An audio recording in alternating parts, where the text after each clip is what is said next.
Say It All with Iffat Umar. Assalamu alaikum Nazreen and welcome back to yet another exciting episode of Say It All with Iffat Umar. आज जिस शख्स, बल्कि मैं ये start में ही कह दूं कि जिस लिखारी से आपको मिलवा रही हूँ, मैं उनसे बहुत ही मुतासिर रही हूँ। मैं बल्कि यहाँ ये भी बताना चाहूंगी कि जिंदगी में अगर मैंने खुद से किसी को फोन करके ये कहा है कि मैं आपके साथ काम करना चाहती हूँ, तो वो ये राइटर है।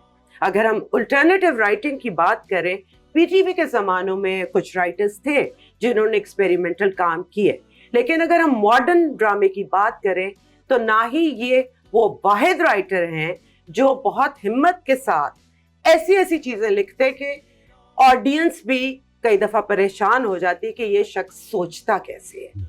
ऐसा राइटर हमारे मुल्क में फ़िलहाल और कोई नहीं है।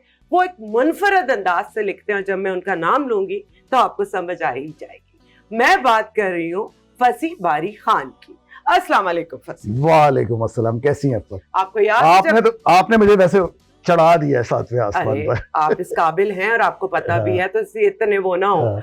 आपको याद है जब मैंने आपको फोन किया था और आपसे कहा था मैंने आपके साथ काम करना है, और फिर हमें 10 साल लगे काम करने में। पहले मुझे ये तो बताएं क्यों मैं आपको नजर नहीं आई थी? नहीं, आप हमेशा नजर आती थी, लेकिन मसला ये था कि आप लाहौर में थी, मैं कराची में था। जो उस जमाने में बड़ा होता था, आपको पता है, प्रोड्यूसर हमेशा कंजूस रहा है हर दौर में। वो अभी भी। उसको ये होता है तो ये होता था अक्सर, बल्कि मजहर और मैं कई दफा, क्योंकि मजहर के साथ मैं काम करता था, मजहर को भी बड़ा अच्छा लगता था आपका काम, मुझे भी अच्छा लगता था। खासतौर पे मुझे तो वो जो आपका पहला था टोटो, जो आपने किया था, मंटो साहब की कहानी जो खावर साहब ने की थी, तो वो उसके बाद मुझे लगा यार ये बंदी जो है इसके अंदर मतलब काम का वो भी है, पैशन भी नजर आता है, और एक अलग मतलब एक्टिंग नजर आई, क्योंकि उस वक्त जरा सा हम ये देखते थे कि her this show is not about me, it's about you. Okay. अच्छा फसी, जाहिर है आपसे मैं आपके प्रोफेशन के उससे ही बात करूंगी। हमारा ड्रामा कहाँ से कहाँ तक पहुंचा है, ये बताएं मुझे। देखिए, अगर मैं मुख्तसर अल्फाज में कहूँ, एक लफ्ज में कहूँ, तो मैं कहूँगा तबाही और बर्बादी की तरफ बढ़ा है। एक लाइन में अगर मैं कहना चाहूँगा, क्योंकि अब जिस तरह का ड्रामा हो रहा है ना, मतलब मुझे लगता है, मैं 3 साल पहले जब मैंने घिसी पिटी मोहब्बत किया था, मुझे लगता था हालात खराब हो रहे हैं, मतलब, लेकिन अब जब मैं दोबारा आया हूँ 3 साल के गैप के बाद, क्योंकि 3 साल से मैंने टीवी के लिए कुछ नहीं लिखा, तो मैं टीवी का काम भी देख रहा हूँ, क्योंकि जब आप लिख रहे होते हैं तो आपको पता होना चाहिए कि आपकी स्क्रीन पे क्या चल रहा है। तो जब मैं देखता हूँ सारी चीजें, तो यकीन करें रोंगटे खड़े हो जाते हैं कि मतलब हम किस तरफ जा रहे हैं। ये ड्रामा था हमारा इतना सतही, इतना आमियाना, जिसके अंदर कोई ऐसी चीज नहीं है कि जो एक क्रिएटिव माइंडेड बंदे को अपनी तरफ खींच सके।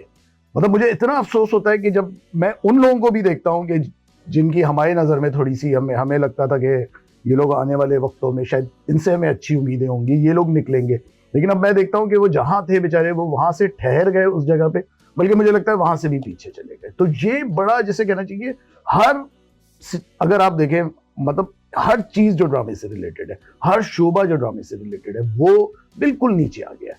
मतलब इस वक्त क्या होता है कि आप ये देखिए कि 2-3 मतलब मैंने ड्रामे देखे, तो वो लगता है कि जी वो एक ट्रैक वहां से निकाला हुआ है, एक ट्रैक कहीं से निकाला हुआ है, एक ट्रैक कहीं से निकाला हुआ है। पहले जो था ना, पहले मतलब मुझे लगता है कि ड्रामा जो था, मतलब मैं ये नहीं कह रहा कि पीटीवी का, तो चले सभी कहते हैं ना पीटीवी का ड्रामा वो एक मिथ बन गई है कि जी बहुत ही आला मयार का था। लेकिन उसके बाद भी आप देखिए कि जब मुझे याद है इकबाल अंसारी होते थे, नूरुल शाह होती थी, तो मुझे याद है उस वक्त भी जब हम काम करते थे, हमने बड़े शहर की अकेली औरत किया, बंस रोड की नीलोफर किया, इकबाल साहब के साथ ARY में इतना अच्छा हमारा एक टीम वर्क हो गया था मजहर के साथ, क्योंकि वो काम को जानते थे। नूरुल शाह होती थी, आप यकीन करें, बड़े शहर की अकेली औरत, वो इतना बोल्ड एक टेलीफिल्म उस जमाने में, तो आपने बहुत काम उस जमाने में आप सोचे ना कि आप बात कर रहे हैं कि जी नाजायज बच्चों की, उसकी बात कर रहे हैं आप, एक्स्ट्रा मैरिटल अफेयर को एक बहुत दूसरे सेक्सुअल वे में आप वो कर रहे हैं, और वो चीजें आपकी जा रही होंगी। लेकिन let me play devil's advocate के ड्रामे को जो पजीराई अब मिल रही है, एक्टर्स को जो अब मुआवजा मिल रहा है और कामयाबी मिल रही है कि वो अब एक लग्जूरियस लाइफ एक स्टार की तरह गुजार सकते हैं, वो भी तो इन्हीं ड्रामों की वजह से हुआ ना। वो इन्हीं ड्रामों की वजह से, क्योंकि देखें बात ये होती है, हर दौर में आप देखें जो लिटरेचर होता है, मतलब आप ये समझें कि कुर्रतुल ऐन हैदर हैं, इस्मत चुगताई हैं, या उनकी जो लिखी हुई चीज़ें, उनकी किताबें तो इतनी नहीं छपती थी जितनी उमैरा अहमद की छपती हैं, जितनी आपके रजिया भट्ट की छपी या जितनी उन लोगों की छपी, क्योंकि हर दौर में यही होता है कि जो मयारी काम होता है वो हमेशा पीछे ही रहता है। मतलब मयारी काम को ठीक है कि आप जैसे लोग और लोग हैं वो उसको बड़ा वो करते हैं, लेकिन क्या होता है हमेशा जो मासेस के लिए अपीलिंग होती है चीजें वो यही होती हैं जो बहुत ज्यादा सीधी सीधी होती है ना, वो बिलो एवरेज। हाँ, बिलो एवरेज होती है। तो मतलब अब आप ये देखिए कि इस मुल्क में जहाँ सबसे ज्यादा पढ़ी जाने वाली किताब पीरे कामिल है, मतलब आप ये देखें ना कि जो वो कहते हैं जी जहादी तंजीमों के जो बच्चे उनका सर्वे हुआ कि आपने कौन सी किताब पढ़ी है, तो उसमें ज्यादातर वो जो नतीजा आया वो आया कि उन्होंने पीरे कामिल पढ़ी हुई है। मैंने भी पढ़ी है। आपने भी पढ़ी है, तो वही बात है कि एक किताब है। अब उससे कता नजर कि मैं नहीं कह रहा कि जी आप किसी फिरके के खिलाफ मतलब एक नफरत को, एक जिसे कहना चाहिए बेहयाई नहीं कहेंगे उसको, क्या कहेंगे उसको, मतलब बेशर्मी ही कहेंगे, बेशर्मी ही कहेंगे उसको कि मतलब आप बेशर्मी की हद तक मतलब सिर्फ आप जुल्म भी कहेंगे कि आप खुद को मतलब वो करते रहे। आप मतलब हम समझते हैं कि जी हम अगर मुसलमान हैं या कुछ हैं तो हम बड़े जिसे कहना चाहिए हम बहुत आला और पाए, मतलब सब जो है हमसे नीचे आते हैं। तो बात ये कि जो जिस सोसाइटी में किसी इंसान को मजहब की बुनियाद पर जज किया जाए, रंग की बुनियाद पे, अकायद की बुनियाद पे, मजहब जबान की बुनियाद पे, तो आप सोचें कि वो सोसाइटी मतलब कितनी मतलब जिसे कहना चाहिए अपने बुरे वक्त से गुजर रही होगी कि मतलब जब अच्छे और बुरे की तमीज मिट जाए। फसी, मुझे ये बताएं कि आप एक बड़े ऑब्जर्वेशन रखने वाले लिखारी हैं। मुझे पता है अक्सर औकात आप असल कहानियों को ही ड्रामाई करके पेश करते हैं अपने अंदाज में।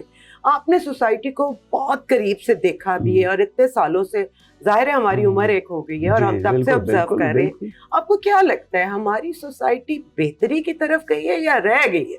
नहीं, रह गई है सोसाइटी। देखिए मैं आपको एक बात बताऊं, जैसे मेरी 71 की पैदाइश है, तो मैंने आप मुझसे बड़े मैं आपसे बड़ा हूँ, आपसे बिल्कुल बड़ा हूँ, आप मुझे भाईजान बोला करें। तो अच्छा, तो मुझे जाहिर सी बात है जब आप बच्चे होते हैं ना तो आपकी मेमोरी ज्यादा वो होती है, आप बहुत सी चीजें नोट कर रहे होते हैं। जैसे मुझे याद है अपने बचपन की बहुत सी चीजें जो मतलब मैं बहुत छोटा था, 2 साल का 2.5 साल का, मुझे बिल्कुल ऐसा लगता है मेरे सामने स्क्रीन पे चमक रही होती है। जबकि अभी 2 साल पहले की कोई बात होगी ना, मैं याद करता हूँ कौन था। शॉर्ट टर्म मेमोरी आपकी खराब हो जाती है, लॉन्ग टर्म वो जाती है। तो उस जमाने में मैं देखता हूँ कि उस जमाने में जो मैं देखता हूँ एक जो कल्चर था ना, लोग कैफे में बैठते थे, वहाँ किताबों पे बात होती थी, म्यूजिक पे बात होती थी, 60s से वो आ रहा था, वो वाला दौर आ रहा था। फिल्म पे प्रोग्रेसिव लोग होते थे उस जमाने में। आप देखें ना 70s में आप देखें कितने प्रोग्रेसिव लोग। मतलब मुझे याद है कि मेरी वालदा, उनकी सहेलियां, बल्कि सब आंटीज, रिश्तेदार, स्लीवलेस ब्लाउजेस, बेल बॉटम, बसों में भी, साइकिल्स पे भी। अब तो आप ये सोच भी नहीं सकते। अच्छा, एक और चीज आप देखें कि उस जमाने में तो इतने फॉरेनर्स जो है वो पाकिस्तान आते थे। आप ये देखिए फ्रेंच बीच पे या क्लिफ्टन के उस पे आप देखें कि औरतें जो होती थी बाहर की वो बिकनीज में वो होती थी, और कोई आप देखें वहाँ लोकल लोग भी होते थे, वो भी जाते थे, कोई देखता तक नहीं था। मतलब क्योंकि जैसे हर तरक्की पसंद मुल्क में लोगों को होना चाहिए, बिल्कुल होना चाहिए था। फिर मैं देखता हूँ एक सिनेमा का कल्चर था कि जी लोग, मुझे अभी भी याद है जब मुझे अपने बचपन हर वीकेंड पे फिल्म और मुझे याद है कि मेरी अम्मी तैयार होके बड़ी अच्छी, उन्होंने साड़ी पहनी, अब्बू ने सूट पहना हुआ है, मतलब इस तरह लोग वो करते थे। और लोग, मुझे लगता था कि कल्चर के करीब थे, जिंदगी के करीब थे, और उनके अंदर ना रोशन ख्याल थे और एक तहजीब थी। वो तहजीब जो गिरते गिरते आज इस मकाम पे आ गई कि अब उसका नामो निशानी नहीं है। क्या है लोग, अब तो कुछ जनरली लोग क्या सोच रहे हैं? तो मुझे तो ऐसा लगता है, मुझे कोई कहता है ना, मुझे लगता है मैं पुरानी जितनी भी कभी एक नॉस्टैल्जिक फीलिंग्स वैसी होती है। मैं देखता हूँ जी 70s का लाहौर, तो 70s का कराची, तो कराची में आपने देखा जी किस मतलब होटल्स में जी बैरूत की कोई डांसर आ रही है, वो डांस कर रही है, कोई बैले डांसर आके कर रही है। तो ये चीजें मतलब अब तो लोगों ने इतना वो कर दिया, गुनाह सवाब, अबाए, हिजाब, तो लोग मतलब इतने ज्यादा हो गए कि मतलब वो चीजें जिनसे उनको लुत्फानंदोज होना चाहिए, जो आपकी जिंदगी को खूबसूरत बनाती हैं, जो चीजें म्यूजिक, आर्ट, वो तो गुनाह है आपके इधर, गुनाह कबीरा है। तो मतलब मुझे तो ऐसा लगता है कि हम तो लग रहा है जा रहे पत्थरों के दौर की तरफ, बल्कि वहां भी मेरे ख्याल से लोग वो ज्यादा, मुझे लगता है हमसे ज्यादा वो थे। उनके आप आर्ट देख लें, उनकी मंदिरों में आप वो देख लें जो उनकी वो है, तो मतलब और आप पूरी पुरानी हिस्ट्री देख लें कि लोग ज्यादा तरक्की पसंद थे, लोग ज्यादा प्रोग्रेसिव थे।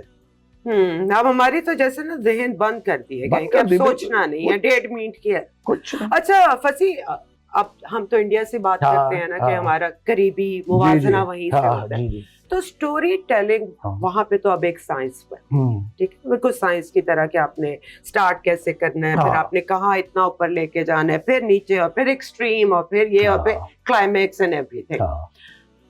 आप भी ये फॉलो करते हैं रूल्स अपनी राइटिंग में? नहीं, मैं देखिए मैं बहुत ऑर्गेनिक वे में लिखता हूँ, और मेरा जो एक स्टाइल है ना वो बड़ा, जैसे कहना चाहिए, हो सकता है बहुत दकियानुसी हो, बहुत वैसा हो, लेकिन मुझे क्या होता है, मैं कहानी सोचता नहीं जब मैं लिख रहा होता हूँ। इनफैक्ट मैंने सीरियल्स भी इसी तरह लिखे हैं कि मतलब मेरा ये होता है, जब मैं लिखता हूँ मेरा बस एक टोटका है कि मैं लिखता हूँ, सीन ओपन होता है। सीन ओपन होता है, आपने एक स्क्रीन प्ले बना दिया, एक गली है लंबी सी, उसमें से एक लड़की गुजर रही है, उसको लगता है किसी ने आवाज दी, उसने पलट के देखा उसने बैल्कनी में एक लड़का खड़ा हुआ है, उसने देखा, लड़के ने उसको देखा, लड़की ने मुंह बनाया, लड़की आगे चली गई। अब वो किरदार आ गए, वो लड़की आ गई, वो लड़का आ गया। अब उनकी कहानियां, फिर वो जो कहानियां उनसे जुड़ी हुई होती है ना, वो खुद ब खुद ऑर्गेनिक वे में आपको अपने साथ लेके चल रही तो आप कभी नहीं सोचते कि ये वाली किस मैंने यहाँ एंड की नहीं, है और वहाँ, बस ऑर्गेनिक? मैं करता ही नहीं, मैं कर ही नहीं सकता, क्योंकि मैंने 2-1 दफा करने की कोशिश की कि यार टाइम भी बचेगा, मैं एक वो बनाता हूँ, नहीं हुआ, क्योंकि ना मजा आता है उसमें। अच्छा, आप हाँ। इसमें बिलीव हाँ, करते हैं? मुझे- आपके ख्याल से क्रिएटिविटी के लिए ठीक बात देखिए नहीं? मैं बताऊं, मैं बहुत बड़ा फॉलोअर हूँ वर्जीनिया वुल्फ का। उनका कहना था जब आप लिखते हैं तो आप ख्याल की रॉ में लिखते हैं, मतलब एक रॉ होती है, एक फ्लो होता है जिसमें आप बह रहे होते हैं, और उसमें फिर आप मुख्तलिफ दुनियाएं डिस्कवर कर रहे होते हैं। तो मुझे भी ऐसा लगता है, जब आप, वो ज्यादा मजा आता है कि जब आप एक कहानी लिख रहे हो, आपने सोच लिया कि ये कहानी अपने इख्तिताम की तरफ जा रही है, पता चला एक किरदार आ जाता है बीच में, और वो खुद ब खुद आ जाता है, और आपको लगता है कि उसको होना चाहिए उस किरदार को इधर। तो ये बड़ा एक आमद, हाँ, आपको आमद नहीं, मैं खलील साहब की नहीं, तरह? आमद, देखिए आमद नहीं, आमद को मैं कहूंगा मूड होता है। देखिए हम जो भी, चाहे आप एक्टर हैं, चाहे आप राइटर हैं, चाहे डायरेक्टर, जब तक आपका मूड नहीं होता, जब तक आप उसमें घुसते नहीं है, तब तक आप नहीं कर सकते। मैं उसको आमद नहीं कहता, आमद बहुत पुराना दकियानुसी लफ्ज हो गया, आमद है, आमद हो रही है। हाँ, इतने तुम बड़े बड़े मार्फत वाले आदमी हो, तुम इतने वली, कहीं के वली। चले एक सख्त सवाल, हाँ। आप पे इल्जाम है कि आप औरत को बहुत बेशर्म और बहुत सेक्स हंगरी दिखाते हैं अक्सर औकात। हाँ, दिखाता हूँ बिल्कुल, क्योंकि But why? हाय हसीना, इतना खौफ है तुम्हें अपनी इज्जत के लुट जाने का? अम्मा सुना है लड़के की दादी गुजर गई है, दादा फ्री है, हरामजादी मेरे साथ लफाजियां करेगी। तुम्हारा यूं ब्लश करना, आंखें झुकाना, बदन के साथ साथ रूह से भी महसूस होता है। बॉडी तो ठीक है, शर्ट उतार। बहुत चला लिया मर्दों ने औरतों को, अब औरतें मर्दों को चलाएंगी। देखिए मैं इसलिए दिखाता हूँ कि मुझे ऐसा लगता है सेक्स पे मैं कोई बात ही नहीं करता। अभी तक ये होता है कि मतलब मैं यूट्यूब का भी अगर काम कर रहा हूँ, टीवी के लोग या वो काम करते हैं ना, सबसे पहले उनका होता है, देखिए आपकी कहानी ना हम हर तरह का कर लेंगे, लेकिन उसमें कोई बोल्डनेस नहीं होनी चाहिए, हमें कोई एतराज नहीं है, कपड़े रिवीलिंग पहन लेंगे, सब कुछ कर लेंगे, लेकिन वो जो कहानी है ना, वो ये नहीं होनी चाहिए। मैं एक शरीफ औरत की रहना मैं एक चाहती शरीफ औरत, वो चाहे जितना उन्होंने कर लिया और ड्रामों में, फिल्मों में सब कुछ किया हो, लेकिन वो ये होता है कि सबके अंदर एक झिझक होती है, सबके अंदर एक होती है। तो मुझे ऐसा लगता है कि इस पे बात करनी चाहिए। देखिए बात ये कि सेक्स, मैं कहता हूँ इसमें औरत मर्द दोनों की कोई तखसीस नहीं है। सेक्स जो है बुनियादी एक वो है ना, मतलब पूरी दुनिया सेक्स पे खड़ी हुई है। हमने सेक्स को क्यों वो कर दिया कि अभी तक हम वही वाला सेक्स लेके चल रहे हैं कि जी बच्चा है तो जी अल्लाह मियां ने भेजा है, फरिश्ता भाई लेके आ गया, तो ये कब तक ये हमारी सोच चलेगी? नहीं, वो तो सेक्स एजुकेशन की बात आ गई, लेकिन अब औरत की अक्सर आपके कैरेक्टर्स में औरतें मर्दों के पीछे भाग रही होती है और उनसे धोखे भी खा रही होती हैं एंड सेक्सुअली फ्रस्ट्रेटेड होती है। आपको लगता है कि हमारी खवातीन का अलमिया है यहाँ जी पे? बिल्कुल है, और खवातीन का नहीं मर्दों का भी है। मेरे इसमें मर्द भी इसी तरह के, आप देखिए कबीर साहब का जब वो उन्होंने किया मेरा एक, उसमें 70-80 साल के बने रोमांस ऑफ रणछोड़ लाइन, उसमें उनका मसला कि हर दूसरी औरत के पीछे एक मतलब एक दिखा है कि सेक्सुअली जो जिसे कहना चाहिए एडिक्शन जो हमारे बना दिया है ना सेक्स को। बात ये कि इस सोसाइटी में सेक्स एक घुटन का नाम है।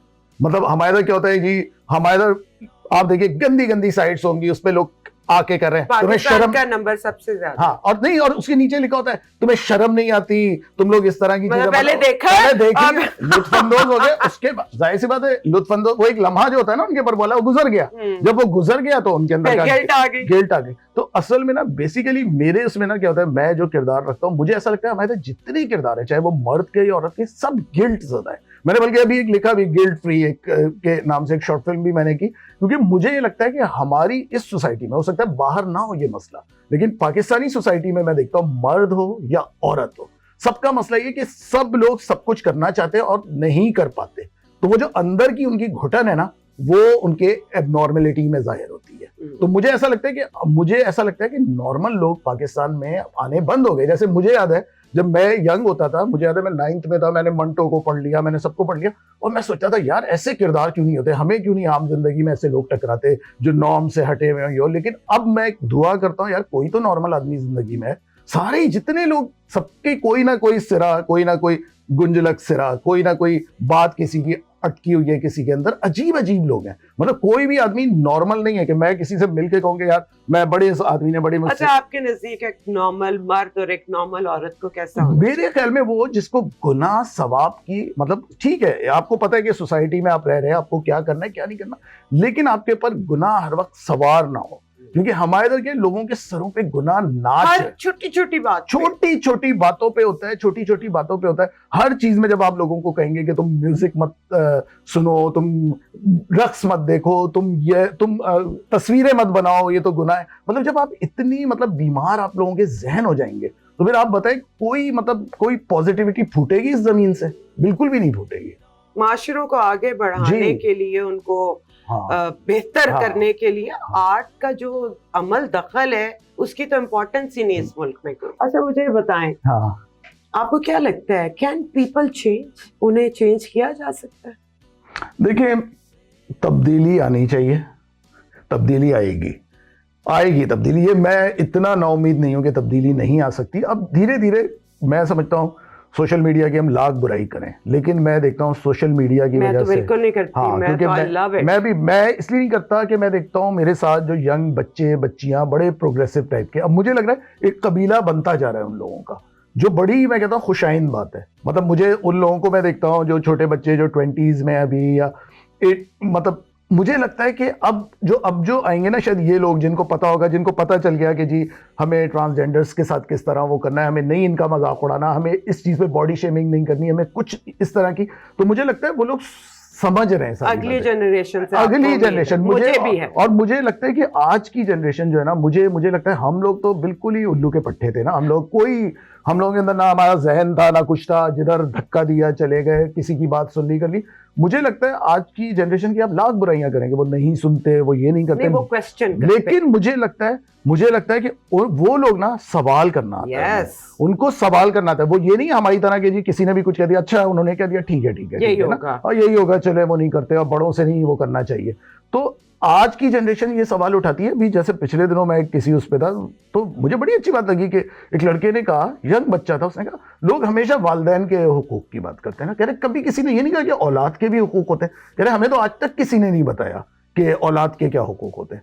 तो लोग बोल रहे हैं, अब आज के ही बच्चे हैं वो मदरसों के बारे में भी बोल रहे हैं कि मदरसों में आपके जो चीज़ें हो रही हैं वो आपके मुख्तलिफ ऐसे इदारों के बारे में बात कर रहे हैं, फौज के बारे में बात कर रहे हैं जिनके बारे में कोई बोल नहीं सकता था कभी। तो मतलब मुझे तो इस जनरेशन से जो मुझे लगता है जो हमारे बाद भी, खैर मैं तो आप बात कर रहे हैं कि इवॉल्व होगा, हाँ, हमारा होगा। मैं आपसे इंडिविजुअल पूछ रही हूँ कि होता है ना कि आपका कोई रिलेशनशिप होता है तो औरत समझती है कि इस मर्द को मैं ठीक कर लूंगी, मैं बदल लूंगी, ऐसा होगा लेकिन मैं ठीक कर लूंगी।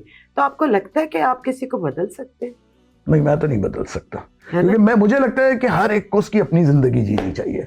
मुझे पाकिस्तान में सबसे बड़ी जो कबाहत लगती है ना लोगों में, मुझे लगता है कि हम अपनी जिंदगी भी गुजार रहे होते हैं, हम अपनी जिंदगी गुजारते हैं, साथ साथ हम चाहते हैं हम इन सबकी भी जिंदगी हम ही गुजार लें। मतलब ये बहुत बुरा है। आप देखिए ना, लोग जो मर रहे हैं, लोग जो खुदकुशियां कर रहे हैं, वो सिर्फ इसी वजह से कर रहे हैं ना। आप ये देखिए कि इतना प्रेशर है उनके ऊपर लोगों का कि भाई लोग, तो मैंने तो अपने जहन में एक बात बैठाई हुई और मैं शायद इसलिए बहुत खुश भी रहता हूँ। मैं कहता हूँ मेरी अपनी जिंदगी, किसी की कोई जिंदगी है भाड़ में जाए, वो अपनी गुजारे जैसे उसको जिंदगी गुजारनी है। मेरे पास इतना फालतू वक्त थोड़ी कि मैं दूसरों की जिंदगियों में घुसूं।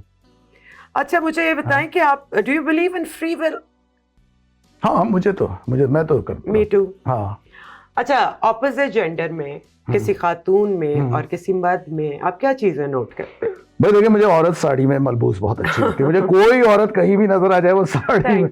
हाँ, तो और मैं अपने ड्रामों में भी यही होता है, या शॉर्ट फिल्म भी कर रहा होता, तो मेरी ख्वाहिश होती है कि लड़की बहुत नहीं पहनी तो एक आध जगह तो पहने साड़ी। अच्छा। ना तो मुझे पता नहीं क्यों मुझे बड़ा साड़ी में ना औरत बड़ी मिस्टीरियस सी लगती है, जो एक खूबसूरती होती है ना, हाँ, एक वो होता है कि जैसे आप सोचे ना, आपने किसी के देखा कोई सीढ़ियां चढ़ती हुई कोई जा रही औरत, उसका पल्लू, तो वो चीज मुझे वो लगती है। दूसरे अच्छा मर्दों में मुझे लगता है कि जिसके अंदर सेंस ऑफ ह्यूमर अच्छा, और थोड़ा मुझे आदमी ऐसे अच्छे लगते हैं जो मासूम हो जरा जो नहीं होते, लेकिन ये कि होते भी है, तो मुझे मासूमियत अच्छी लगती है मर्दों के अंदर। और औरतों में मुझे लगता है कि वैसे अगर मुझे आप वो करें, मुझे कॉन्फिडेंट औरतें पसंद है, कि जो मतलब मुझे ऐसा लगता है। और आपके हर कैरेक्टर में होती है। औरत हाँ कोई वखरी होती है। मेरे इसमें नहीं होता, वो मोहब्बत भी करती है, बड़े उससे कर रही होती है, उसके अंदर कोई वो नहीं होता। जैसे कुद्दूसी साहब की बेवा देख लेना, हमने रूह अफ़ज़ा का किरदार रखा।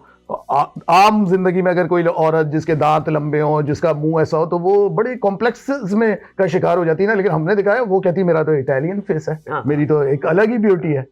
तो ये चीजें मुझे लगता है धीरे धीरे, जैसे कुद्दूसी साहब की बेवा का आपने वो किया, जैसे वुदूद का कैरेक्टर जैसे उसमें हमने किया ना, तो वुदूद देखिए इस तरह का कैरेक्टर था जो फर्स्ट टाइम इतना मतलब उसके हम डिस्कस कर रहे थे कि वो 155 किस्तें उसमें वो कैरेक्टर मौजूद है, और हमने दिखाया कि भाई वो सारे घर वाले आदी हो चुके हैं उस कैरेक्टर के, और कोई मतलब उसकी कि वो दुपट्टा भी ओढ़ रहा है तो बल्कि उसकी माँ कहती है कि बेटा दूसरा ओढ़ ले, ये अच्छा नहीं लग रहा, बहुत मरे मरे रंग नॉर्मल ले रहे हैं, नॉर्मल। तो मुझे लगा कि इन चीजों को ना नॉर्मलाइज, जैसे मैंने अपने उसमें किया, मैं हमेशा ये कोशिश करता हूँ कि इन चीजों को नॉर्मलाइज किया जाए। कि मतलब हम जब कुद्दूसी साहब की बेवा कर रहे थे, मजहर से कभी आप पूछिएगा, हमारे प्रोड्यूसर एक होते थे, उन्होंने वकार से कहा, वकार तुम यूं ना यूं करना, होंठों को यूं यूं करना, और तुम यूं करना, बड़े यूं करके सीड्यूस करने वाले अंदाज में देखा। मैं कहा वकार तुम जितना इसको इनोसेंट रखोगे ना, क्यूट रखोगे, ये लोगों के दिलों में जगह बनाएगा। तो ये मजहर की भी वो थी और मेरी भी ये थी कि हमें इसको क्यूट दिखाना है, इस कैरेक्टर को, होते हैं मासूम होते हैं इस तरह। बिल्कुल हाँ। बिल्कुल। अच्छा फसी को कोई रिग्रेट है लाइफ में? मुझे दो एक चीज़ों का, एक मुझे लगता है कि मुझे लिटरेचर की साइड पे मैं निकलना चाहता था, मैं शॉर्ट स्टोरीज वगैरह लिखता था, सब कुछ करता था, लेकिन उस ज़माने में जब मैं कराची में जाता था, मैं आपको बताऊं, बड़ी हम कहते हैं ना कि सिर्फ हमारी इसमें बड़ी पॉलिटिक्स है, हसद है। मैंने देखा जब मैंने लिखना शुरू किया, वो करना शुरू किया, मैंने देखा ये तो एक अलग ही दुनिया है। यहाँ हर कोई मतलब आपसे आपकी लिखे हुए को वो कर रहा है, मतलब आपको डिस्करेज कर रहा है। तो वो इतने कुछ बड़े बड़े नाम ऐसे इन्वॉल्व थे कि मुझे लगा ना मेरे प्रोग्राम को रेटिंग मिलेगी, नाम लेना नहीं। बहुत से जैसे एक अहमद हमेश साहब थे, अब इंतकाल हो गया उनका, लेकिन मैं बता रहा हूँ, मैंने एक कहानी लिखी थी, उसका नाम था घात, और उसमें एक आयत थी जिसको किया होता है कि वल असरन इंसान लफी खुसरन। तो वो एक उसमें दिखाया था, तो थोड़ा सा जाहिर सी बात है मैं यंग था, और मैं जाहिर सी बात है बड़ा बहुत ही प्रोग्रेसिव था। तो मैंने ये बताया कि भाई जो लोग अपनी नमाजों की, इन चीज़ों की वो करते हैं, अंदर से दरअसल वो क्या होते हैं, किससे ये थोड़ी है कि आपके किरदार का क्राइटेरिया कोई आपकी नमाज थोड़ी है, या ये कहना जो हमारे राइटर्स कहते हैं कि जी फलां औरत ने ये लिबास पहना था, या फलां औरत यूं कर रही थी। भाई आप किसी के लिबास से, अगर आप किसी के किरदार का तयन कर रहे हैं, इससे मतलब है आपसे ज्यादा। किरदार होता क्या है? हर किसी का किरदार किसी के लिए मायूब हो सकता है। आपके मतलब क्या वो है? मैं कह रहा हूँ ये तो अजीब सोसाइटी है ना, ये कपड़े देख के जी एक औरत ने अगर जीन्स पहनी है, एक औरत ने वो अच्छी लग रही है, तो वो बुरी औरत है। तो ये बस ये चीजें ना बड़ी मतलब वो करती हैं। तो मुझे लगता है कि मुझे था कि मैं कभी कोई नॉवेल लिखूं या कोई मतलब शॉर्ट स्टोरीज वगैरह लिखूं, तो वो चीज जो है वो मुझे कमी लगती है अपनी जिंदगी में, और माँ की लगती है। सबसे साफ बात है कि माँ इस उसमें नहीं आता, लेकिन मैं पता नहीं आपने अगला सवाल ही ऐसा कि आपकी जिंदगी का वो कौन सा लॉस है जिसने आपको बदल दिया? अम्मी का मतलब अभी तक मतलब बाज़ दफ़ा ये होता है ना कि मुझे ऐसा लगता है, मुझे ऐसे ख्वाब नज़र आते हैं कि जब मेरी अम्मी यंग थी ना। अच्छा, मुझे हमेशा ख्वाब में अपनी अम्मी यंग नज़र आती हैं। मैंने कभी नहीं किया कि जब वो बीमार भी हुई या वो कुछ, मुझे हमेशा वो, क्योंकि उनको बड़ा शौक था, वो साड़ियाँ पहनती थी और चूड़ियाँ मैचिंग की, वो बड़ी उनको शौक, हाँ उनको बहुत शौक था। तो कैसी थी अम्मी आपकी? मतलब उनसे आप किस हद तक इंस्पायर हुए और औरतों को कैसे समझा? भाई मेरी अम्मी देखें, लिटरेचर का जो शौक मुझे अपनी अम्मी से हुआ, क्योंकि उनको बहुत शौक था। उनको राजेंद्र सिंह बेदी उनके फेवरेट थे, तो उनकी किताबें, मंटो की किताबें, इस्मत चुगताई उनको बहुत पसंद थी, तो गुलाम अब्बास, तो ये जितनी भी मतलब मैं समझता हूँ ना कि हर औलाद सीखती है ना अपनी माँ की कोई ना कोई बात ऐसी होती है जो हर औलाद के अंदर होती है। आपके अंदर उनकी कोई ऐसी बात होगी जो बड़ी तम तराक के साथ जिंदा होगी। अम्मी का आईना हूँ। और जितने मुझे लगता है जैसे जैसे आपकी उम्र बढ़ती जाती है, आप और उनकी तरह आप, तो मुझे जैसे अम्मी का जब मैं सोचता हूँ ना, तो मुझे यही लगता है कि भाई माँ, और देखिए सबको अपनी माँ अच्छी होती है। कोई ये ऐसी बात है कि मैं कहूँ जी मेरी अम्मी बड़ी कोई खास थी या कुछ थी, सबकी ऐसी होती है। लेकिन हाँ, मैं कहता हूँ मैं अगर इस फील्ड में आया हूँ तो वो मुझे लगता है वो अम्मी की वजह से आया हूँ, क्योंकि अगर ना मेरे घर में वो चीज़ें होती जिनको मैं पढ़ता, जब मैं बहुत छोटा था, मैं बच्चा था, तो मैंने पढ़नी शुरू कर दी और मुझे समझ में नहीं आती थी बिल्कुल भी। लेकिन उसके बाद जब मैंने बच्चों का लिटरेचर पढ़ा वो तो मुझे इतना बुरा लगा, मैंने ये क्या है पढ़ने की चीज। चुप चुप के पढ़ते थे। हाँ। मैं भी अम्मी से चुप चुप हाँ। के उनकी चीजें पढ़ती थी। तो समझ में, जैसे ठंडा गोश्त तो मुझे समझ में ही नहीं आता था, मैंने क्या समझ में नहीं आया क्या अब ending? समझ आया। अब फिर ऐसी बात। अच्छा फिर जल्दी समझ में आ गया ना, क्योंकि 7th 8th तक फिर ये था कि फिर मैंने आ जाता है आपको ऐसे। और क्योंकि मैंने अपनी जिंदगी का जो पहली शॉर्ट स्टोरी थी मैं 7th क्लास में था, मैंने लिखी थी। अरे वो कौन सी थी? उसका नाम था कब्बे का राज। उसमें एक मैंने लिखा, एक सुनसान सा छोटा सा रेलवे स्टेशन है जिसमें एक लड़की है किसी लड़के से मिलने के लिए आई है और वो उसका इंतजार कर रही है। कौवा है जो मुसलसल उसकी आवाज आ रही है ना, तो वो लड़की अजीब दिखाया है कि वो कहती है मैं उससे मिलूं या ना मिलूं। फिर उसके जहन में आता है कि मतलब मोहब्बत मतलब किसी से आप मिल लें, कहती है बचपन से आदत है कि कोई भी चीज़ आपको जो अच्छी लगती है वो आपके पास आ जाती है, उसकी कदर नहीं होती। तो लड़की वही उसका एक रियलाइजेशन है, वो सोचती है और फिर वो चली जाती है उल्टे कदमों से। इस उम्र में हाँ, मैच्योर ये आपका। 7th क्लास में मैंने और लिखी थी। फसी फादर से कैसा रिलेशनशिप था? अब्बू से भी बहुत अच्छा था, अब्बू से अच्छा था। अब्बू डांटते बहुत थे। अब मैं सबसे ज्यादा मतलब पिटा घर में मैं हुआ, मेरे अलावा कोई बहन भाई यकीन करे नहीं पिटा, क्योंकि मैं बहुत शैतान था बचपन में, मतलब बहुत ही खतरनाक किस्म का शैतान बच्चा था। तो इस वजह से अब्बू से मुझे बहुत ज्यादा वो पड़ती थी। मैं मैथ्स में बहुत वीक था और कभी अब्बू मुझे पढ़ाते थे ना तो वो बस ना पूछे, फिर जो होता था कभी उन्होंने पूछा मुझे तो कुछ आता ही नहीं था सवाल जवाब। अच्छा फसी, मैं एक सीरियस सी अगेन बात करना हाँ। चाहूंगी और आज मैं चाहूंगी कि से इट ऑल, आपका और मजहर मोइन की टीम का स्प्लिट क्यों हुआ? देखे असल में हुआ ये कि मैं जब मजहर के साथ काम कर रहा था तो मैं मजहर के साथ ही काम कर रहा था ज्यादातर। फिर मजहर का था, मजहर दूसरे राइटर्स के साथ भी काम करना उसने शुरू किया, वो कर रहा था और हमारी कोई इस बात पे नहीं इख्तिलाफ हुआ था। हुआ ये कि जब हमें लगा ना कि हम बहुत सारा काम साथ कर रहे हैं, मुझे फिर ऐसा लगा कि मुझे लगा थोड़ी सी ना मतलब मजहर को भी चाहिए कि मतलब वो अलग एक उसमें जाए, मुझे भी लगा कि मुझे भी जाना चाहिए, क्योंकि मुझे लग रहा था। आप हर्ट हुए थे कि वो औरों के साथ काम कर रहे हैं? नहीं, मैं हर्ट नहीं हुआ था। साफ बात है, शुरू में मुझे बुरा लगा था कि जब मुझे होता था यार मैं इतना अच्छा लिख रहा हूँ, इतनी क्या टीम थी और अपने बेस्ट स्क्रिप्ट दे रहा हूँ और मतलब मजे की बात है कि मजहर के साथ मजहर को काम लेना आता है। मतलब मैं कहता हूँ मजहर के साथ जो सबसे अच्छी बात थी ना, और मजहर बहुत ऑर्गेनाइज वे में मजहर मेरा जो एक ओपिनियन है, क्योंकि मैंने दोनों के साथ काम किया है, आप दोनों एक दूसरे के लिए बहुत जरूरी थे। और आप दोनों मिल के जो परफेक्शन लाते थे ना, वो जाहिर है आपका स्क्रिप्ट जो मजहर समझ सकता है और जो स्क्रिप्ट आप लिखते हैं वो मजहर के लिए कितना फायदेमंद था। उनकी एक यूनिक एक जगह थी। नहीं, और मजहर एक बात बताओ, मजहर बहुत पेल लेता था, क्योंकि मजहर एक एक चीज में मशवरा करता था, कौन सा एक्टर रखना है, क्या करना है, सारी कास्टिंग ये होता था। जैसे कुद्दूसी साहब की बेवा, तो वो बल्कि मुझे कहता था तुम्हें कास्टिंग मैनेजर होना चाहिए, तुम इतना अच्छे नाम सबके वो करते हो। तो हमने पता है एंजॉय किया, मतलब साफ बात है जितना भी काम किया। लास्ट हमने फालतू लड़की किया था हमने, बल्कि उसमें आपको हम ले रहे थे, याद होगा आपको वाकया भी याद मेरे साथ हुआ, आप चुप ही रहे। तो ये था बस।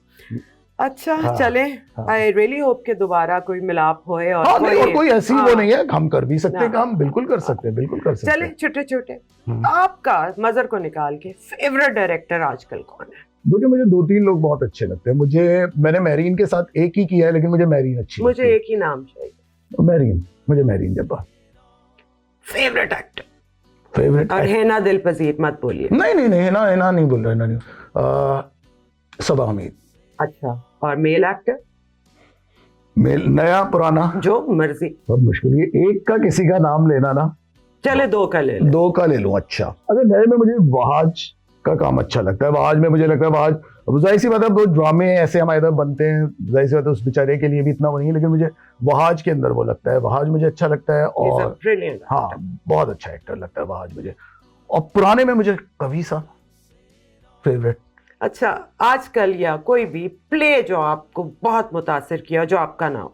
मुझे बीगुल के अच्छे लगते हैं। बीगुल भी एक कमाल औरत है। हाँ, बीगुल का मुझे पहचान बहुत अच्छा लगा था जिसमें आपने किया था। फिर बीगुल मुझे बीगुल और मुस्तफा अफरीदी का संगे मरमर बहुत अच्छा लगा था। अच्छा, पाकिस्तान में जितनी भी आज तक फिल्में दोबारा जब सिनेमा का रिवाइवल हुआ, उसमें कोई फेवरेट फिल्म है? नींद पुरानी, वो तो नूरजहां। अच्छा, नई वाली में नहीं, मैं आजकल जो सारी अच्छा आजकल जो सारी फिल्में हैं, वैसे नींद कितनी प्रोग्रेसिव नींद क्या प्रोग्रेसिव फिल्म है। और क्या मूवी? लंच बॉक्स बहुत अच्छी लगी मुझे, बहुत मजे की। गाना कौन सा गुनगुनाते हैं? गाना आप अगर आप ना होते तो भला क्या होते, लोग कहते हैं कि पत्थर के मसीहा होते। वाह वाह वाह वाह। गिरा परवेश। और सिंगर? सिंगर जो मुझे पसंद है, सिंगर मुझे लता बहुत ज़्यादा, नूरजहां, मेहदी हसन, रफ़ी साहब के पुराने गाने, रफ़ी साहब के रोमांटिक गाने। मैं क्या कहता हूँ, बात क्या है, तुम जो मिल गए ओफ, हो। ओफ। उससे ज्यादा तो फिर क्या romantic कोई गाना रोमांटिक है। हो ही नहीं सकता, कहीं एक मासूम नाजुक सी हाय लड़की। हाय हाय। वो तो आप हाय, होती आप पे हाय। पिक्चराइज करता मैं दोबारा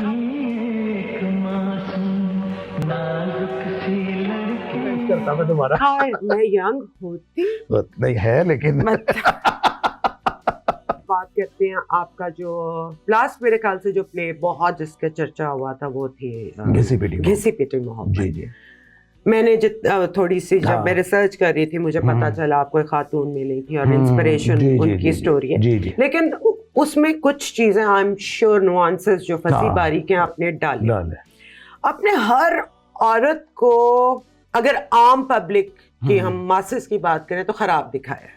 मेरे लिए तो वो नॉर्मल औरत थी। नॉर्मल, हाँ नॉर्मल, हाँ बिल्कुल मैं भी ये कहता हूँ नॉर्मल ऐसे ही होना चाहिए। नई शादी बनी अगली शादी भाई कर देखिए लो। मैं आपको बताऊं, टीवी की जो ऑडियंस है ना, उनके जहन में होता है एक आदमी जो शरीफ है ना, वो इंतहा से सती सावित्री का एक वो एबनॉर्मल हद तक कुर्बानी देता है। शरीफ हो, जो कमीना हो वो इतना कमीना हो कि इसके अंदर कोई अच्छी बात ही ना। हाँ। मेरे इसमें होता है कमीने कैरेक्टर्स भी होते हैं, वो कहीं ना कहीं तो नॉर्मल हो जाते हैं ना। तो मुझे लगता है कि हम जो टीवी ड्रामों में ना ज्यादातर हमारे मुझे लगता है 99% मैं आपको बताऊं, मैं बिल्कुल खुल के आपको बता रहा हूं, मैं किसी का भी काम देखता हूं ना, मुझे नहीं लगता कि ये लोग नॉर्मल किरदार दिखाते हैं, इनके फिल्मी का तो आपको क्या लगता है मैंने एक्टिंग क्यों छोड़ दी? हाँ, वो बिल्कुल सही आपने तो हो मैं गया। अब तंग आ गई थी। हाँ। मतलब एक उम्र में आप हाँ। कर जाते और हो। मतलब ये होता है ना, जैसे बहुत से ड्रामे जिनकी बड़ी हमने तारीफें सुनी, मैं लगा के बैठता हूँ, मुझे ये लगता है मैं मतलब मेरे लिए रिसेंट जो सबसे बड़ा शौक था, एक तो हाँ। मैं पाकिस्तानी ड्रामे हाँ। नहीं देखते, आपका काम आपको पता है मैं हाँ। फॉलो करती हूँ। तेरे बिन के हिट होने से मैं हिल गई थी। तेरे बिन का नाम रखे डस्टबिन किसी ने। अच्छा, आपकी मैंने देखा है कि हर एज की औरत चुलबुली भी होती है, रोमांटिक भी होती है, उसकी अपनी इंडिविजुअल ख्वाहिशात भी होती है। जैसे इसमें आपने समीना अहमद का कैरेक्टर दिखाया। हाँ। तो वो क्या इंस्पिरेशन थी? What you wanted? आप मुझे भी पता है मैसेजेस नहीं देते, नहीं मैं नहीं देता, लेकिन आप एक मीनिंग देते हो हर किरदार की। तो वो आपने क्या दिखाने की कोशिश की? वो मैंने दिखाने की कोशिश की थी। एक तो सबसे पहले मैंने दिखाया कि भाई फुप्पियां जो दिखा रहे थे हमारे इसमें, हालांकि फुप्पी हमने कोई ऐसी नहीं दिखाई कि बहुत ही कोई बड़ी नेक परवीन टाइप की, ये भी बड़े मजे, कहीं तंज भी करती है लेकिन प्यार भी करती है। तो मुझे लगा कि यार ये बस अब बहुत हो गया, हर तरह की फुप्पी दिखाती है, एक अलग टाइप की फुप्पी भी होनी चाहिए। और दूसरे जो समीना अहमद का किरदार था ना, वो ये था, मेरा दिखाने का मकसद था, हम एक सर्टेन एज में समझते हैं कि ये आदमी है ना, इसकी जिंदगी खत्म हो गई, ये एक कमरे में बैठ जाए या तो जानमाज पे मुसल्ले पे वो तस्बीह पढ़ता रहे। भाई हर आदमी की ख्वाहिश होती है, आप उन ख्वाहिशात का गला घोटते हैं, आप मतलब लोगों को कहते हैं नहीं जी आपका ये मकाम नहीं, आपका ये स्थान नहीं, आप इधर वो करें। तो मैं हमेशा अपने उसमें दिखाता हूँ कि भाई उम्र जो है ना किसी की, वो जो अगर जा रही है ना, उसको एंजॉय करो। मतलब उसको मतलब कभी आपको ये नहीं करना चाहिए कि जी हमें ये सोचना चाहिए कि जी हमारी इतनी उम्र हो गई, हम ये नहीं कर सकते, हम यूं नहीं कर सकते। जिसकी उम्र होती है ना, हाँ।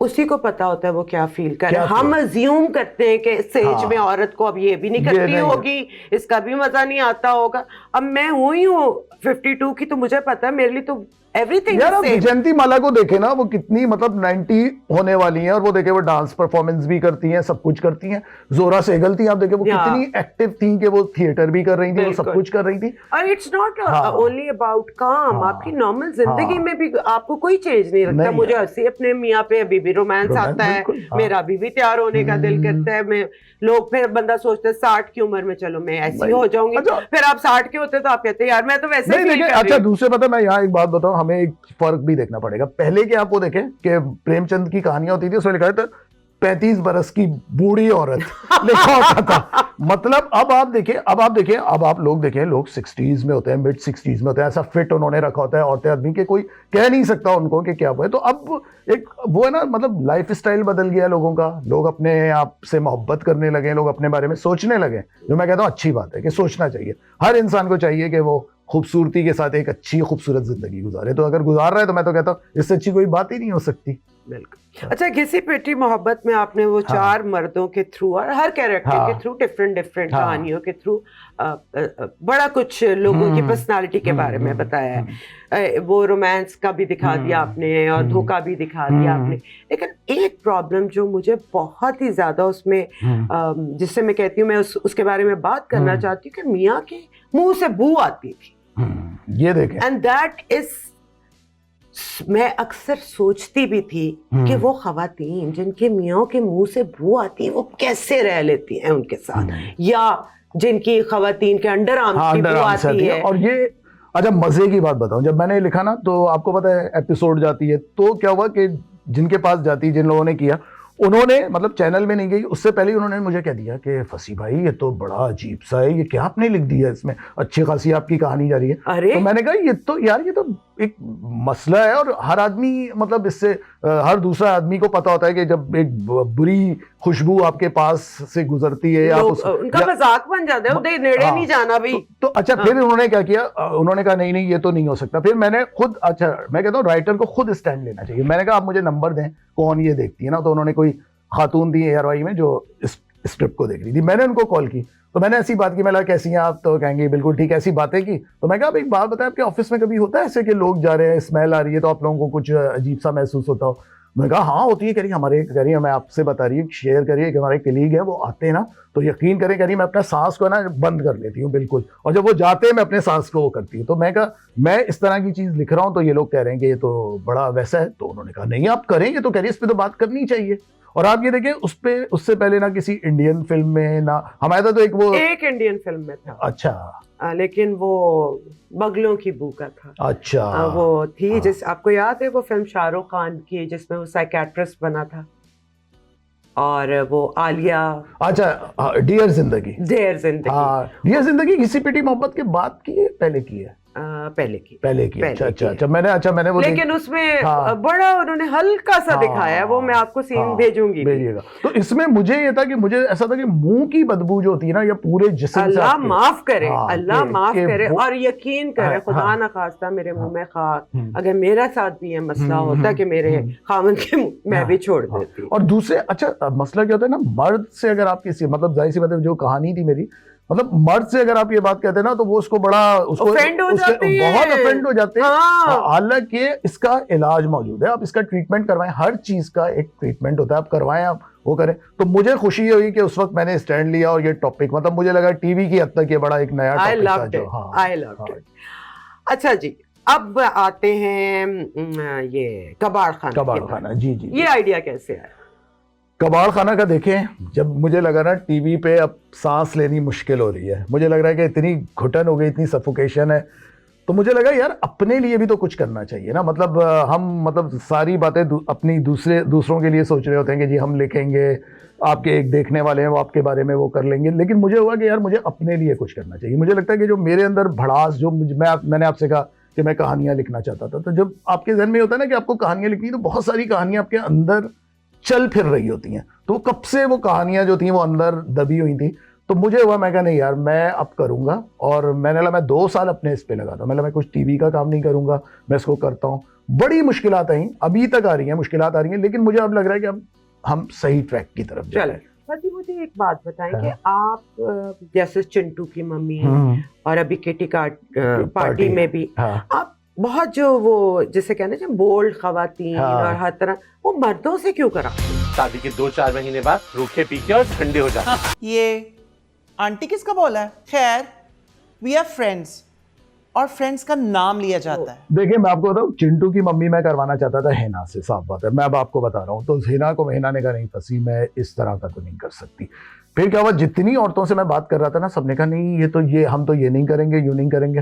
फिर मैंने कहा भाई जैसे पुरानी उसमें होता था, आप देखे ना जो फिल्में बनती थी एक जमाने में, तो मैं भी किसी पुराने डायरेक्टर का वो सुन रहा था कि उन्होंने बताया कि भाई किसी फिल्म के लिए उन्हें औरत चाहिए थी। उस जमाने में औरतें मिलती नहीं थी। मतलब सोचें कि जब शुरू में आपकी इंडियन फिल्म इंडस्ट्री मतलब अपने पैर जमा रही थी, तो उस जमाने में जो प्रोस्टिट्यूट्स थी वो तक कहती थी कि हमें फिल्म में काम नहीं करना। वो कहती इतना मतलब काबिले नफरत काम था वो। तो अब उन्होंने कहा मैं क्या करूं, तो वो कह रहे हैं कि जी उधर गए, उन्होंने देखा एक दुबला पतला सा आदमी था जिसके बड़े नाजुक से फीचर्स थे, तो उन्होंने कहा कि भाई इसको मैं अपनी वो हीरोइन बनाता हूं, तो उन्होंने उसको बनाया। तो मुझे भी होता है, मुझे पता था औरतें आती हैं वो कहती है हम ये नहीं करेंगे, हम यूं नहीं करेंगे। फिर मुझे लगता है जो आप लिखना चाह रहे हैं ना, या तो ये देखें, मैं कहता हूँ इंडिया के रास्ते खुल जाएं, तो मैं कहता हूँ एक्टर्स की आपके पास कमी नहीं रहे। मतलब वहाँ ऐसे ऐसे एक्टर्स हैं जो, और हैं जो मेरे राब्ते में और जो करना चाहते हैं हमारे साथ काम ना। तो मुझे फिर ये हुआ, मैं कहा यार बजाय इसके मैं किसी को लूँ और बदमज़गी स्क्रिप्ट खराब हो, मैंने वकार को ले लिया। तो इसकी यही वजह आपकी होती है कि कोई खातून नहीं करना चाहती, तो फिर मैं लेकिन अब मैंने लाहौर में कुछ ऐसा ग्रुप अपना कर लिया, उन खवातीन को मैंने देखा है। और किटी पार्टी में काफी वो मजेदार किस्म की खवातीन तो वो मैंने कर ली इकट्ठी, उनको कोई वो नहीं है, वो मजे से करती हैं काम। तो अच्छा, ये जो आप पीरों का और स्पेशली किसी वो जो है हमारे बहुत मशहूर, उनका एक लेके झलक सी एक कैरेक्टर आप जो जी नाम फीलिंग बेटर नाउ? जी। जिस दिल में हमदर्दी ना हो वो एक अस्तंजा घर है। दिल को मोम कर लो तो दुनिया का हर शख्स तुम्हारा है। ये काफी आप दिखाते हो, इसकी क्या वजह है? मुझे लगता है इस पे बात करनी चाहिए। जैसे अभी मैंने एक मेरा स्क्रिप्ट है जो अभी आने वाला है पोशीदा, उसमें एक जगह है कि वो औरत कहती है कि भाई मैंने तो अपने बच्चों को नहीं मदरसे भेजा। वो कहती क्यों? वो कहती भाई मेरा शौहर कहेगा बच्चों को मदरसे भेजो। मैं क्यों, मुझे कौन सा इनको कोई प्रोफेशनल मौलवी बनाना है, मैं तो औरत से पढ़वाऊंगी इन्हें। ये चीजें अब देखें हम डाल रहे हैं कि वो कहती है कि कौन कहते हैं, शौहर कहता है कि जी औरत की किरात अच्छी नहीं होती, तो उससे कहा मुझे क्या करना कि उसको किरात आती है, मेरे बच्चे को नहीं आती। बात यह कि उसमें हमने ये मेंशन किया कि जब आप मदरसे में बच्चों को भेजो, जो वालिदैन भेजें, जो मैं हमेशा लिखता हूँ और मुझे बहुत बुरा लगता है कि भाई आप ठीक है, आप मौलवी ने किया, वो तो है ही, मतलब वो तो कर रहा है, सदियों से यही कर रहा है ना। मतलब ये कि वालिदैन जिनको पता है उनके इर्द गिर्द की दुनिया में ये क्या कुछ हो रहा है, उसके बावजूद अगर वो बच्चों को भेज रहे हैं ना अपने, मैं कहता हूँ वो माँ बाप भी उतने ही ज्यादा कसूरवार है। और इस जनरेशन पे जब हम पेरेंट्स बने, हम इन सब चीजों से गुजरे, तो हम बड़े केयरफुल रहे। हमने अपने बच्चों को बहुत सारी, पर यकीन मारे मेरी जनरेशन की जितनी भी बच्चियां मौलवी साहब से जो कुरान पढ़ती थी ना, वो उन्हीं से मोलेस्ट हुई। इवन माय मौलवी साहब molested me and I was so young. And again के उस जमाने में कुछ ऐसा था कि मैं तो एक कुत्ता बन गई थी ना, आई रिएक्टेड। और मैंने इसमें पोशीदा में एक और लड़की का, वो यही कहती है ना, सब वो कर रही थी भाई तुम्हें किसका एक्सपीरियंस कब हुआ, क्या हुआ, तो वो कहती है मुझे तो एक मौलवी साहब ने जबरदस्ती करे और कहते मेरा ये पूरा कट गया था, इससे खून निकल रहा था। तो मैं तो जानबूझ के चीजें एड्रेस करता हूँ क्योंकि इस पे कोई बात नहीं करता। मतलब अजीब गुंडागर्दी है मैदा कुछ इदारों की, कुछ मौलवियों की, कि वो चाहते हैं कि जी वो मतलब कोई ऐसे हैं कि उनके ऊपर कोई बात नहीं कर सकता। उनके वो चाहे बैठ के उल्टे सीधे वो मुकाबला हुस्न पे भी बात करें कि जी औरतें क्यों जा रही हैं, फला क्यों जा रही हैं। हम काम क्या, हमको ये खबरें क्यों आप पढ़ते हैं? हम नहीं बोले क्योंकि बात ये कि इधर इतनी गुंडागर्दी है ना इन लोगों की, इतनी इनकी वो है कि इनको पता है कि कोई बोलेगा ही नहीं डर के मारे।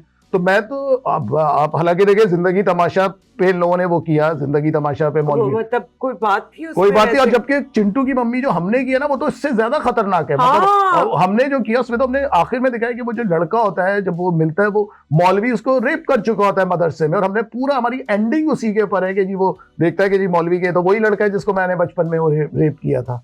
तो मैं तो नहीं डरता इन चीजों से। अच्छा, आपका एक और मास्टरपीस तारे अनकबूत, मुझे पता है कि वो बंद हुआ था इसलिए कि आपने उसमें काला जादू दिखाया था। नहीं बिल्कुल नहीं, क्योंकि उसके बाद भी काला जादू पे तो मतलब बंदिश तेरे बिन में तो उन्होंने ये भी दिखाया कि काला जादू असर भी कर गया है। नहीं देखिए मैं आपको बताऊं, जियो वाले जो है ना बेसिकली वो लोग हैं बहुत ज्यादा ना, वो रेटिंग्स के पीछे पागल हैं। उन्होंने क्या किया, जब चलाना शुरू किया, वो देखिए कुछ ड्रामे ऐसे होते हैं आपके, मुझे लगता है वो बिफोर टाइम भी था। हाँ वो बहुत वो था, और वो इतना कोई अच्छा, मतलब मैं आखिर अपने लिखे हुए की बात नहीं कर रहा, मैं कह रहा हूँ मजहर ने इतना अच्छा डायरेक्ट किया था, मतलब उसका आई थिंक वो उनका भी बेस्ट डायरेक्शन का काम था। और मेरी फ्रेंड जो है, मेरी पार्टनर भी डॉक्टर साम्या, वो याद है आपको, पागल हो गई थी किसी तरह मुझे अगली किस्त दे दो, और इस तरह के बहुत सारे लोग थे जो, अल्लाह करे उसकी वीडियोस मिल जाए, मैं सबसे पहले साम्या को कर दें कि उसकी वीडियोस दे दें, आप अपने चैनल पे चला लें। नहीं अच्छा, दूसरे मजे की बात है, आप चाहें तो ये यूट्यूब पे, ये अब्दुल्ला कादवानी वगैरह का प्रोजेक्ट था। पता नहीं अच्छा क्या हुआ कि पहले उन्होंने उसका टाइम किया 9 था, 9 से 10 कर दिया, 10 से 11 बजे कर दिया उन्होंने। उससे पहले पूरा एक वो चलता था कि जी ये बच्चों के लिए नहीं है, फलां के लिए नहीं है। उसके बावजूद इन्होंने 11 एपिसोड चलने के बाद उसे बंद कर दिया। और इतना अफसोस होता है मुझे, उज़मा गिलानी बार बार वो कहती हैं फसी मेरी जिंदगी का इतना अच्छा किरदार था, कह रही मैंने इतना वो, और यकीन करें उनको हम सर्दियों में शदीद बर्फ वाली सर्दी जो होती मतलब है। ये वो ड्रामा था जिसमें मैं जल गई थी कि मुझे क्यों नहीं लिया, हाँ क्योंकि I was working in those days. हाँ, बट एनीवे, अगर देख रहे हैं अब्दुल्ला साहब तो प्लीज यूट्यूब पे लगा दें, हाँ। बहुत सारे उनके फैंस हैं। और आर्ट का आपको सेंसरशिप पे बिलीव ही नहीं करना चाहिए, जिसका दिल करेगा वो देखेगा, जिसका नहीं करेगा वो नहीं मुझे तो आप देखेगा। यकीन करें, इतने जो लोग होते हैं ना, मैं तो चिढ़ जाता हूँ इससे कि तारियन कबूत को वो कर दें। मुझे कहते हैं कि आप, मैं भाई ये प्रोड्यूसर की प्रॉपर्टी है। अच्छा, ड्रामों का आप जिक्र करिए ना, मैं एक ड्रामे का जिक्र करूंगा जिसमें आपने काम किया था, उसका नाम था बेवफाई तुम्हारे नाम। वो मैं भड़ास मेरे अंदर थी, मतलब वो मैं जरूर आपके प्रोग्राम में कहूंगा कि मुझे इतना अफसोस हुआ कि वो, अच्छा पूरा उन्होंने वैसे ही किया, मैं झूठ नहीं बोलूंगा कि मैं ये कहूंगा जी उन्होंने शुरू में भी किया, उन्होंने सिर्फ उसका क्लाइमेक्स बदल दिया। और वो जो कि मेरा कैरेक्टर था। और जो कैरेक्टर था, हम बता रहे थे कि एक आदमी जिस पे आप जुल्म कर रहे हैं, जिसको आप बहुत कमजोर समझ रहे हैं, उस आदमी के अंदर जो ताकत होती है वो इतनी भयानक होती है कि आप मरने पे मजबूर हो जाते हैं। मतलब वो, मुझे इतना अफसोस हुआ कि एक औरत का किरदार जिसको मैं वो धीरे धीरे मैं उसकी वहां लेके गया हूँ। हाँ, और आप खुश मैं हो गया। उसकी गिरें खोल रहा हूँ और अचानक तो वो अमीन इकबाल साहब ने जो किया, मतलब मैं कहता हूँ, मुझे तो देखिए ना, मैं इनको इतना, मैंने कभी, मुझे इससे, इसमें ना मेरी इनसे इतनी बातचीत हुई, बीच में कर रहे थे, सही कर रहे थे, मैं कुछ भी नहीं बोल रहा था, लेकिन मुझे वो अफसोस, किसी की सुन ले, हाँ। हो नहीं सकता। और वो असल में ना बात है कि ये लोग करते हैं जिस तरह के ड्रामे अमीन इकबाल करते हैं ना, वो जाहिर सी बात है, वो डाइजेस्ट राइटर्स के वो करते हैं, उनको पता होना चाहिए कि भाई जो क्रिएटिव राइटिंग होती है ना, और वो बनते हैं हाँ, कि ना वो सब बनते तो सभी है ना इधर, सभी। अब तो जिन लोगों को हम प्रोग्रेसिव समझते हैं वो लोग अंदर से इतने दकियानूसी निकलते हैं, यकीन करें, मैं तो कहता हूँ किसी पे एतबार नहीं ऐसे है। ऐसे बुट टूटे हैं ना लेटली। मुझे एक शेर है बड़ा, इस मौके पे याद आता है कि नहीं कुछ एतबार इन मंजरों का, कि सारा शहर है जादूगरों का। तो ये वाह। जादूगरों का शहर है। चले जी, कुछ हाँ। चॉइस क्वेश्चन, हाँ जी। और आपने एक को चुनना है, और ठीक यहाँ मकसद किसी की वो नहीं है, बिल्कुल। बस आपकी चॉइस है। बस ठीक। सरमद खूसट, अनुराग कश्यप, अनुराग कश्यप, हिना दिलपजीर, सबा हमीद, सबा हमीद, रेशम और नादिया अफगन, रेशम, सज्जल और सबा कमर, सज्जल, शहरियार मुनव्वर और बिलाल अब्बास, बिलाल अब्बास, इमरान अशरफ और उस्मान खालिद भट्ट, इमरान अशरफ, नदीम बेग या मजर मोइन। मजहर मोइन। आपको तो बिल्कुल मुश्किल नहीं हुई, आपने तो बहुत अच्छा जवाब दिया है। अब मुझे बताएं कि आगे क्या सोच रहे हैं, थोड़ा सा आगे क्या इरादे? आगे बस यही है, अपने कबाड़ खाना पे हम्म। उसी के लिए करना है काम। फिल्म अब मैं- नहीं लिखनी? फिल्म लिख रहा हूँ, फिल्म एक मैं छोटे बजट की, मेरा इरादा है खुद प्रोड्यूस करने का, और नेक्स्ट ईयर तक है। क्या सब्जेक्ट रखोगे? मैं रिलेशनशिप पे रखूंगा, वाह। मर्द और औरत के। वाह। और मुझे लगता है कि फिल्म में ना, क्योंकि अभी तक हमारी जो फिल्में आती है ना, वो सारी वो एक ही तरह की कॉमेडी वाली, मुझे लगता है वो बारीकियों वाली, कुछ गिरह खोलें, कुछ गिरह डालें उसमें, तो मुझे लगता है कि ऐसी कोई करनी चाहिए। इंशाल्लाह। हाँ। चले जी, हाँ जी। स्मार्टेस्ट या रिचेस्ट? स्मार्टेस्ट। लूजर। रिचेस्ट हो जाओगे, स्मार्टरों को हायर करोगे। स्मार्टेस्ट। दिल वर्क फॉर यू। फ्यूचर देखना चाहते हैं या पास्ट चेंज करना चाहते हैं? फ्यूचर देखना चाहता हूँ। लॉजिक या इमोशन? इमोशंस। पेनफुल ट्रूथ या कंफर्टेबल लाई? Painful truth. जरूरी है, दर्द जरूरी है। आप मेसी हैं या टाइडी हैं? मैसी हूँ। महफिल में जल्दी पहुंचते हैं या लेट पहुंचते हैं? कभी जल्दी, कभी देर, कभी कोई देर। स्टाइल नहीं है? नहीं, कोई नहीं। कॉल करना प्रेफर करते हैं या टेक्स्ट करना? कॉल करना। कैश या क्रेडिट? कैश। फसी, बहुत मजा आया। मुझे भी थैंक बहुत यू आया। So much. और इतने आपने दिल खोल के आज बातें की। और आज आप इतनी खूबसूरत लग रही हैं, इतनी मैं अच्छी कब लग रही नहीं है। लगती। हमेशा लगती है, मुझे तो हमेशा लगती है। अच्छा, जाने से पहले आई रियली वांट, हालांकि ये बहुत क्लीशर्ड हाँ। बात है कि दुनिया को कोई मैसेज हाँ। दे, लेकिन आप कैसी दुनिया देखना चाहते हैं? आप क्या चाहते हैं कि हमारे मुल्क में लोग क्या करें और किस तरह बेहतर? लेकिन मैं बीच में इंटरव्यू में भी मैंने कहा था, और मैं, क्योंकि वो मुझे लगता है मेरी सबसे बड़ी ख्वाहिश है कि लोग ना अपनी जिंदगी गुजारें और दूसरों को जीने दें उनकी जिंदगी। Live and let. जियो और जीने दो, बस। परफेक्ट। ओके। ओके। इसके साथ ही अगले प्रोग्राम में किसी और शख्सियत से आपको मिलवाऊंगी। तब तक के लिए अल्लाह हाफिज। Say it all with Iffat Umar.